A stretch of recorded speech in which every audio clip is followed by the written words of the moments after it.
जय श्री राम, जय श्री महाकाल। साप्ताहिक मार्केट अपडेट में एक बार फिर आप सबका बहुत बहुत स्वागत है।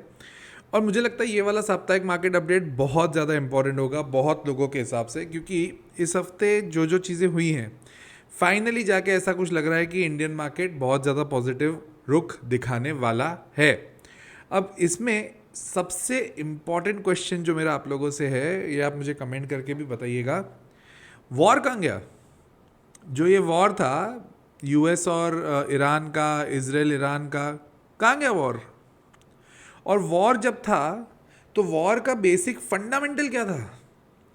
क्या वॉर सच्ची वाला वॉर था? वर्ल्ड वॉर 3 होने वाला था? इतने सारे विशेषज्ञ हैं पूरे वर्ल्ड में जो कह रहे थे अब तो वर्ल्ड वॉर 3 हो गया है भाई। और वर्ल्ड वॉर 3 होने के बाद में अब तो तुम देखना दुनिया समाप्त हो जाएगी, स्टॉक मार्केट की तो क्या ही बात कर रहे हैं। कहाँ से हुआ? कुछ भी नहीं हुआ। क्यों नहीं हुआ? क्या क्या रीज़न था?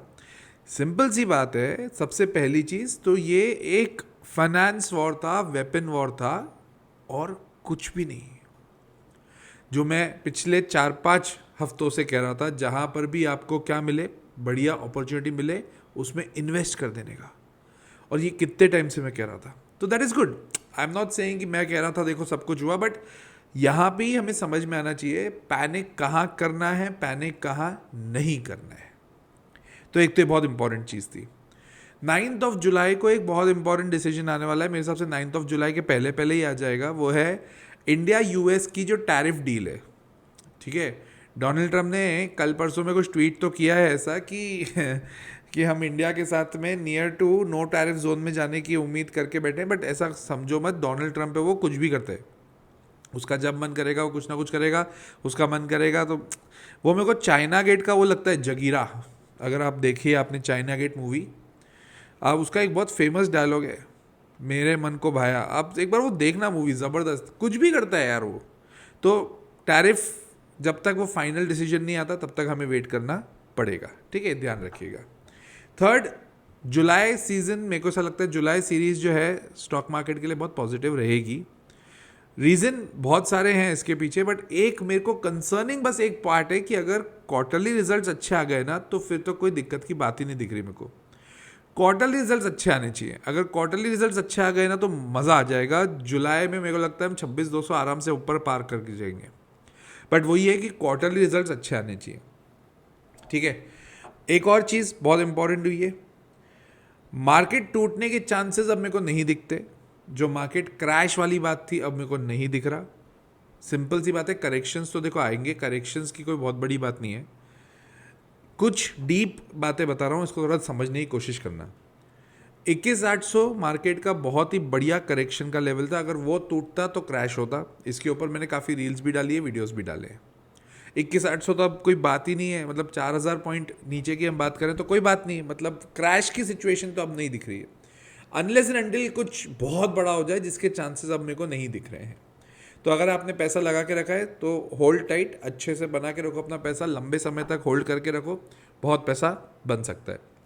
साथ ही साथ एक और चीज़ करना, वो ये है कि आपको स्टॉप लॉसेस अपने बहुत क्लियरली डिफाइन करके रखने पड़ेंगे अब। क्यों?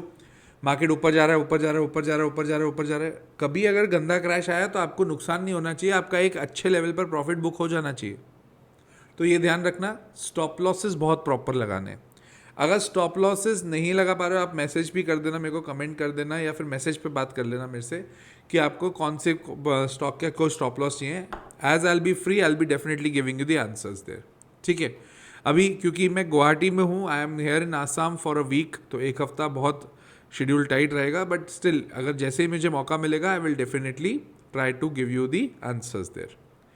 अब एक बहुत इम्पॉर्टेंट चीज़ है जो मैं इनफैक्ट जनवरी फरवरी से तो कह ही रहा हूँ। नवंबर दिसंबर में आरबीआई ने लिक्विडिटी को पंच करने के लिए, लिक्विडिटी को बढ़ाने के लिए बहुत सारी चीज़ें करी। फिर हमने देखा सीआरआर भी गिराया, फिर हमने देखा कि रेपो रेट भी गिराया, फिर हमने देखा कि उन्होंने ओपन मार्केट ऑपरेशंस भी किए। बहुत सारी चीज़ें मार्केट धीरे धीरे करते गया है। ठीक है, आरबीआई स्पेसिफिकली आरबीआई करते गई है। और आरबीआई के ये जो डिसीजंस है ना, बहुत ही प्रॉम्प्ट साबित हो रहे हैं। और मैंने ये कहा भी था आप लोगों से कि जून तक आपको इसका क्लियर विजन दिख जाएगा।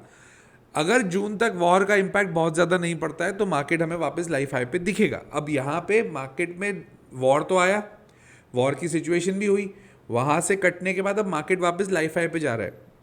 पर ये ध्यान रखना आरबीआई की यहाँ पे बहुत बड़ी इंपॉर्टेंस है, एंड मेरे हिसाब से आरबीआई ने बहुत बढ़िया काम किया है।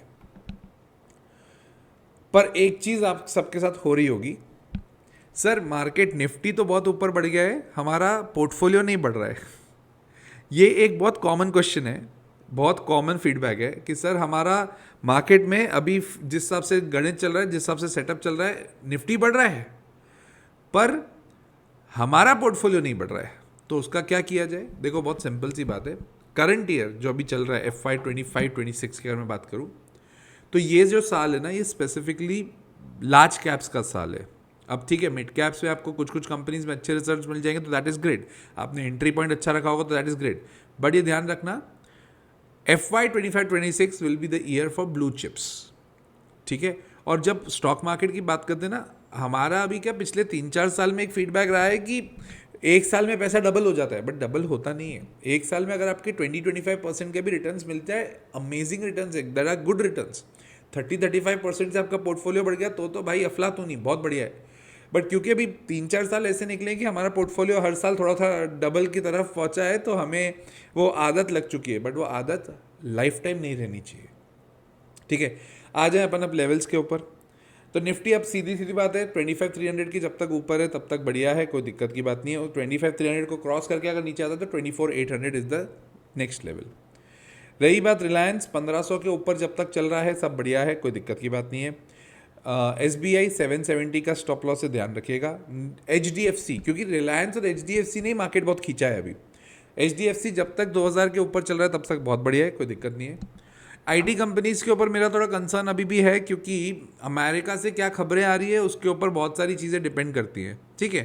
तो in that situation TCS 3320 and Infosys 1575, ठीक है। मेटल्स पे आ जाएं, मेटल्स पे टाटा स्टील 150 सपोर्ट, उसका सपोर्ट है, ध्यान रखिएगा। नैल्को 180 सपोर्ट है। वेदांता 472 के ऊपर जब तक नहीं जाएगा तब तक नई तेज़ी नहीं आएगी, वेदांता में ध्यान रखिएगा। पावर सेक्टर पे आ जाएं, सबसे पहले टाटा पावर। अब टाटा पावर ने ना 420 पे एक बहुत गंदा रेजिस्टेंस बना के रखा है, जब तक वो 420 को क्रॉस करके नहीं जाएगा तब तक बहुत ज़्यादा तेज़ी एक्सपेक्ट मत करिएगा टाटा पावर में। NHPC जैसा चल रहा है चलने दो, 5 साल का विजन बना के रखा है तो ठीक है, अदरवाइज कोई दिक्कत नहीं है। NMDC, जियो फाइनेंस, इन सब के ऊपर मैं आ रहा हूँ धीरे धीरे, तो इसको कंटिन्यू रखिएगा आप। NTPC 320 का सपोर्ट है, ठीक है। हमारे Amar Akbar Anthony IREDA, REC और PFC 150 IREDA का सपोर्ट है, 365 REC का सपोर्ट है और PFC का 400 है। बट मेरी कहीं ना कहीं इनके ऊपर थोड़ी सी पॉजिटिव इंटेंट इसलिए है, मेरे को लगता है बहुत टाइम से चले नहीं है तो इनका अब चलना ड्यू भी है, तो लेट्स सी, ठीक है। वारी एनर्जीज जब तक 3000 के ऊपर नहीं जाएगा तब तक तेज़ी नहीं है, ठीक है। 3000 के ऊपर बहुत स्ट्रॉन्ग रेजिस्टेंस बन गया है और वो बहुत स्ट्रॉन्ग रेजिस्टेंस है, वो हल्का रेजिस्टेंस नहीं है। NBCC 130 के ऊपर जब तक अब नहीं जाएगा तब तक तेज़ नहीं होगा। अब आप एक चीज़ समझना, कुछ जगह मैं आपको स्टॉप लॉसेस दे रहा हूँ, कुछ जगह आपको बता रहा हूँ रेजिस्टेंस पे। अब रेजिस्टेंस के ऊपर जब तक ब्रेकआउट नहीं आएगा तब तक मैं क्या करूँगा, ठीक है। जोमैटो 195 का उसका सपोर्ट है। जियो फाइनेंशियल्स 297 का स्टॉप लॉस लगाओ, बैठ जाओ, बंदास चलने दो। इनफैक्ट अगर लॉन्ग टर्म का विजन है तो छोड़ दो उसको, दिमाग मत लगाओ, चलने दो उसको, ठीक है। डिफेंस पे आ जाए, Mazagon 3080 is the next support. HAL, अब HAL का एक सपोर्ट बन गया है, 4750 पे एक सपोर्ट है, ठीक है। भारत इलेक्ट्रॉनिक्स चलने दो, कोई दिमाग लगाने की ज़रूरत नहीं है। BDL 1820 इज द सपोर्ट, ठीक है। Then Cochin as of now avoid कर लो। GRSE 2800 is the support. Paras defence as of now avoid, ठीक है। CDSL 1600 सपोर्ट है, मैंने इसके ऊपर वीडियो डाला है, आप आई होप कि आप लोगों ने देखा होगा, यूट्यूब पे वीडियो डाला हुआ है, तो आप वो देख लीजिएगा, आपको वो और अच्छा आइडिया दे देगा। उसमें मैंने बहुत इन डेप्थ एनालिसिस की है, ठीक है। जो लोग इंस्टा से देखते हैं या अलग अलग चैनल्स पे देखते हैं, डू सब्सक्राइब द चैनल, क्योंकि every day I am putting good videos there, full analysis based videos हैं, इसमें कुछ भी फालतू की चीज़ें नहीं, एकदम क्लियर क्रिस्प डेटा है और डेटा के ऊपर हम लोग बात करते हैं, ठीक है। And NMDC 65 is the support for NMDC। और IEX जब तक 202 के ऊपर नहीं जाएगा तब तक बहुत ज़्यादा तेज़ी नहीं दिखती। IRFC, RVNL, इरकॉन, IRCTC, इन सब को अवॉइड कर लीजिए यार, अभी इसमें ज़्यादा मेरे हिसाब से दिमाग लगाने की ज़रूरत नहीं है। NTPC ग्रीन के ऊपर मैंने रिसेंटली एक वीडियो डाला है इसके अपना यूट्यूब के ऊपर, और आप लोगों ने उसको बहुत सराहा भी है, that is great, thank you for that. But उसको अब मैं थोड़ा पॉजिटिव इंटेंट है मेरा NTPC ग्रीन को लेके। विजन अगेन 5 साल का है, विजन ऐसा नहीं है कि एक 1.5 साल के अंदर बेच दूंगा। मैं तो लेना चालू करूँगा, आप अपने हिसाब से अपने डिसीजंस ले सकते हो, क्योंकि बाइंग सेलिंग रिकमेंडेशन नहीं है, इसको ध्यान रखिएगा। ठीक है, तो ये ध्यान रखिएगा। इस हफ्ते मेरे को तो लगता है पॉजिटिव इंटेंट रहेगा, बट क्योंकि मार्केट है, बहुत सारी चीज़ें ऊपर नीचे हो सकती हैं, तो स्ट्रेस नहीं लेना, अपने स्टॉप लॉसेस लगा के रखना, और स्टॉप लॉसेस लगा के अपने एक सेटलमेंट करके रखना, ताकि तुम्हारा दिमाग ख़राब ना हो और इन्वेस्टमेंट में मज़ा भी है। तो कभी कभार थोड़ा प्रॉफिट बुक कर दो तो कोई दिक्कत वाली बात है नहीं। ठीक है, so let's meet on the next Sunday. Till then, Jai Shri Ram, जय श्री महाकाल।